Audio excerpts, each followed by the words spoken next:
तो good morning all of student. आज फिर हम नए टॉपिक की ओर रन करेंगे। तो कल हमने आपको थॉमसन मॉडल के बारे में बताया था। तो थॉमसन ने अपनी बात में ये कहा था कि जब हम किसी भी वाटर मिलिंग की तरह इलेक्ट्रॉन्स की बात करते हैं तो इलेक्ट्रॉन हमारे सीड की तरह फीड रहते हैं। किसकी तरह? सीड की तरह फीड रहते हैं। और जब भी उसको हम ब्रेकअप करेंगे, जितनी बार हम ब्रेकअप करेंगे तो इलेक्ट्रॉन्स हमारे उस तरह से दिखाई देंगे जैसे वाटरमेलन में सीड फिक्स रहते हैं। उनका कहना था कि इनसाइड भी इलेक्ट्रॉन्स रहते हैं, लेकिन ये बात रदरफोर्ड ने फेल कर दी उनकी। रदरफोर्ड ने जब एक्सपेरिमेंट किया, मर्सिडियन वाला जो है एक्सपेरिमेंट, उन्होंने जब अल्फा पार्टिकल को डाला किसी भी गोल्डन या एल्युमिनियम फॉइल पर, तो एल्युमिनियम फॉइल पर जब उन्होंने ये डाला तो डालने के बाद उन्होंने देखा कि कुछ पार्टिकल्स आते हैं और आने के बाद वो न्यूक्लियस से टकराते हैं। कुछ 90 पर बेंड हो जाते हैं, कुछ 120 पर बेंड हो जाते हैं, कुछ जो है 180 पर रिफ्लेक्ट हो जाते हैं। इसका मतलब उन्होंने कहा कि इस फॉइल मैटर के अंदर कोई भी एक सॉलिड पार्ट और रहता है। इस सॉलिड पार्ट से ये अल्फा पार्टिकल टकराते हैं और उसके दाएं बाएं से। इसका मतलब ये है कि उस एटम के बीच में एक स्पेस एरिया भी मेंटेन रहता है। एक स्पेस एरिया जो मेंटेन रहता है, उस स्पेस एरिया से ये पार्टिकल्स वहां से होके भी निकल जाते हैं। क्योंकि अल्फा पार्टिकल भी अपने साथ जो है 3.2 10 की पावर माइनस के 19 का चार्ज मेंटेन करता है, तो ये अपने पास ही मास रखते हैं। जब ये निकल जाते हैं तो उसका मतलब है कि इस एटम्स की सेंट्रल के बीच में एक स्पेस होता है और इस स्पेस में हम किसी भी खाली जगह पर इलेक्ट्रॉन्स रिवॉल्व करते रहते हैं। अब ये इलेक्ट्रॉन जब रिवॉल्व करते हैं तो इनकी अपनी एक क्लासिफिकेशन होती है, और जब ये अपनी क्लासिफिकेशन में रिवॉल्व करते हैं तो ये आगे जाके जब रदरफोर्ड की बात को फेल कर दिया गया कि revolvings are continentally scattered toward the nucleus, such electron according to electromagnetic theory would constantly radiate energy in the form of electromagnetic wave.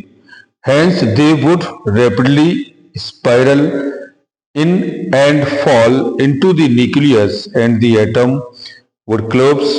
Calculate so that only about 10 की power minus 16 second would be required for a stable hydrogen atom to collapse. In practice, atom do not collapse.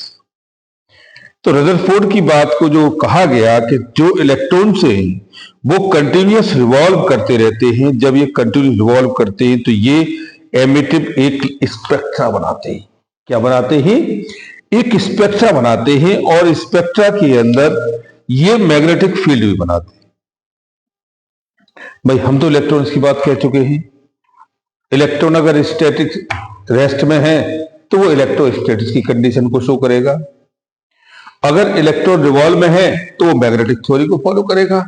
अगर electron अपनी rest condition में है, अब इस field पर सारे charge डाल दिए जाए तो चार्ज जो है क्या होगा, ये इलेक्ट्रिक फील्ड को मूवमेंट करेंगे। जब ये चार्ज मूवमेंट कराएंगे, मूवमेंट का मतलब है किसी करंट के रूप में मूवमेंट कराएंगे, तो वहां वो चार्ज का मूवमेंट ही मैग्नेटिक फील्ड कहलाता है।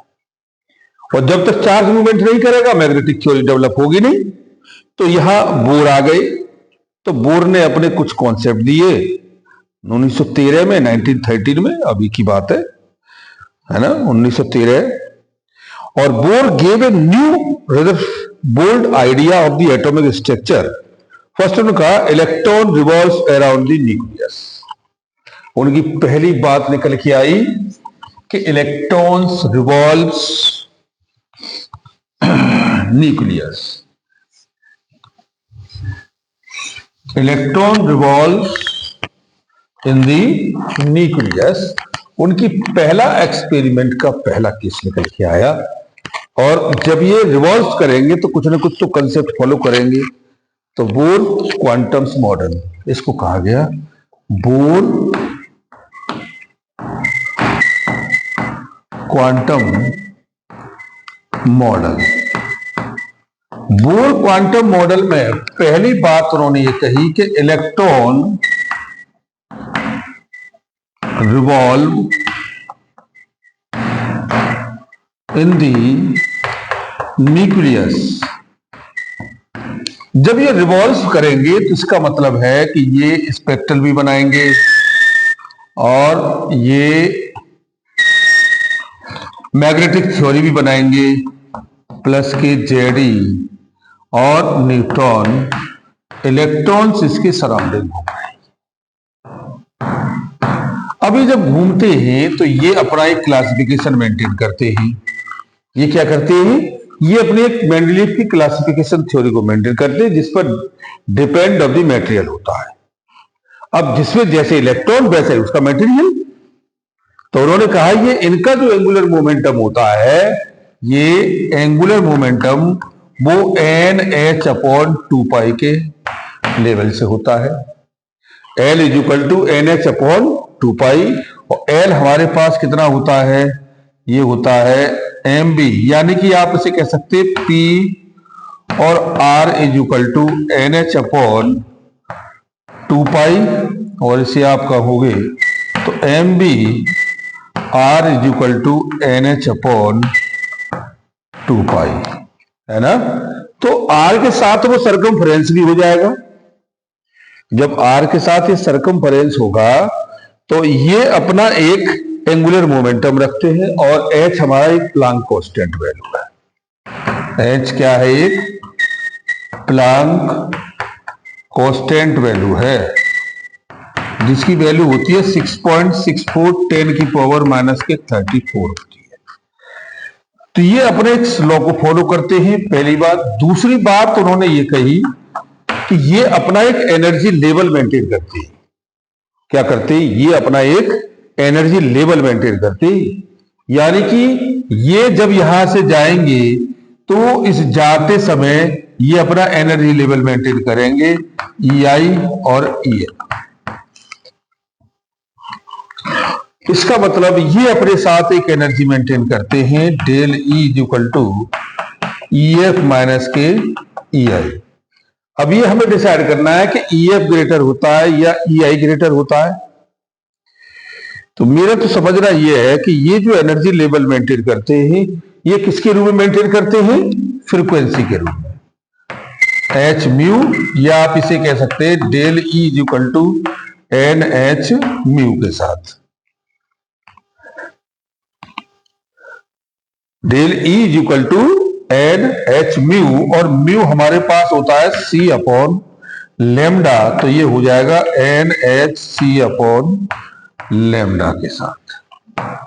del E = NhC/λ के साथ ये अपना मेंटेन करते हैं। जब इतना दो चीजें इनकी फाइनल हो गई कि ये एनर्जी लेवल भी मेंटेन करते हैं और तीसरी बात उन्होंने कहा कि ये जब मूवमेंट करते हैं तो अपने साथ एक वेव फ्रंट बनाते हैं। जब ये ट्रेवल करते हैं तो ट्रेवल करते समय ये अपना एक वेव फ्रंट भी मोशन करते हैं, यानी कि इस तरह से ये अपना एक वेव मेंटेन भी बनाते हैं। अब जब वेव मेंटेन बनाएंगे तो इनके साथ एक लैम्डा भी बढ़ आ जाएगा। जब वेव बनाएंगे तो लैम्डा भी आ जाएगा और जो हमारे पास वैल्यू थी ये mb R = NH/2π, इसको हम नीचे ले आए तो देखो mb = और ये NH/2π R के साथ ये सरकमफ्रेंस हो गया।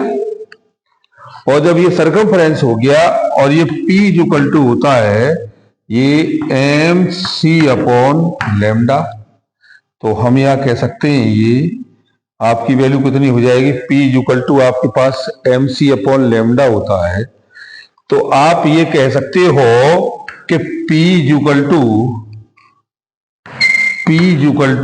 h/λ के साथ, या हम ये mb भी कह सकते हैं।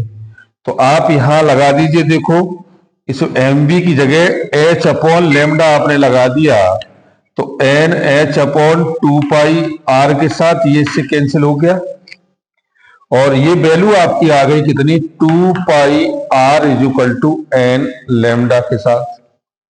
अब लाइट की बात करते हैं वेव ऑप्टिक्स में। तो वेव में ऑप्टिक्स में आपके पास एक कंसेप्ट आया था फेज डिफरेंस, और फेज डिफरेंस आपका वैल्यू होता है कितना, 2 pi upon lambda into path difference. ये एक फॉर्मूला चला था। तो फेज डिफरेंस के लिए अगर हमारे पास वैल्यू आती है तो फेज डिफरेंस कितना होगा हमारा, ये डिपेंड करता है मैक्सिमम और मिनिमम पर। अगर मैक्सिमम पर बात हो जाएगा तो मैक्सिमम पर ये वैल्यू आपकी हो जाएगी 2n पाई, और ये 2 pi upon lambda into del R, right. तो देखो 2 पाई से ये 2 पाई कट गया, तो ये आपका n lambda is equal to कितना आ गया, डेल आर, यानी कि पाथ डिफरेंस हमारे पास ये हो गया पूरा, है ना। जब ये पाथ डिफरेंस हो गया तो डेल आर जो हमारे पास है, ये क्या है हमारे पास, ये वैल्यू हमारे पास है मैक्सिमम पाथ डिफरेंस, जिसको ब्राइट फ्रिंज भी कह सकते हैं। Lambda, 2 lambda, 3 lambda, 4 lambda, this is a bright fringe है। ये कैसी ब्राइट फ्रिंज हो गई, है ना, कंस्ट्रक्टिव हो गई। कैसी हो गई है, कंस्ट्रक्टिव हो गई, डिस्ट्रक्टिव नहीं हुई, ये कंस्ट्रक्टिव हो गई। जब कंस्ट्रक्टिव हो गई तो ये अपने साथ, तो ये कह रहा है later on the application of the quantum mechanics on the atom automatically all the result of the Bohr theory and solve many problems which could not be handled by the Bohr theory. The fine structure of spectral line was explained by considering the relativistic variation of the electron mass. Right? अब इसके बाद हमारे पास next आता है ये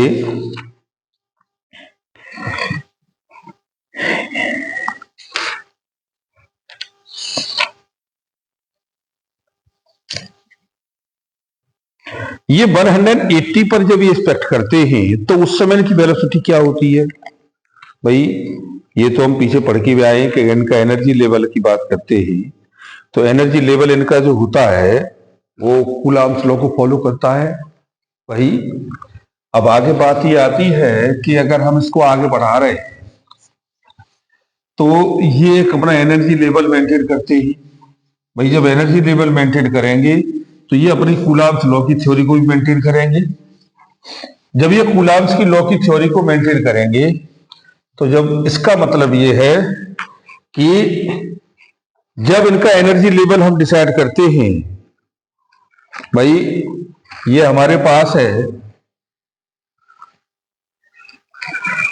और ये nucleus है, जेड की वैल्यू 79 है, इसका मतलब गोल्ड है ना। जब किसी भी 79 हो गया तो ये कह रहा है कि जब कोई गोल्ड की फॉइल हमने ले ली और इसकी डायमीटर कितनी है 1 एंगस्ट्रॉम, इसकी जो डायमीटर है वो 2r इज इक्वल टू आपकी 1 एंगस्ट्रॉम है, यानी 1 इंटू 10 की पावर माइनस के 10 मीटर। ये 2r is equal to 1 into 10 की पावर माइनस के 10 मीटर, और that is our value of next concept are so that alpha particle of energy greater than a certain E will not be reflected back. तो इसमें ये कह रहा है calculate the value of E। तो ये कह रहा है when an energetic alpha particle move directly toward a nucleus, when an energetic alpha particle moves directly, ये कह रहा है कि when an energetic alpha particle move directly toward a nucleus, it experience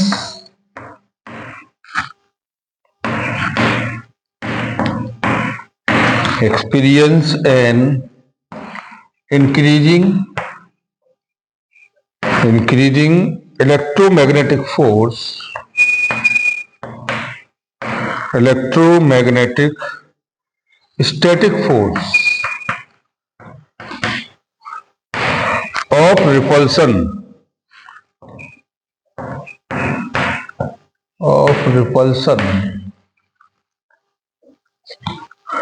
ये कोई वीडियो बन पाई।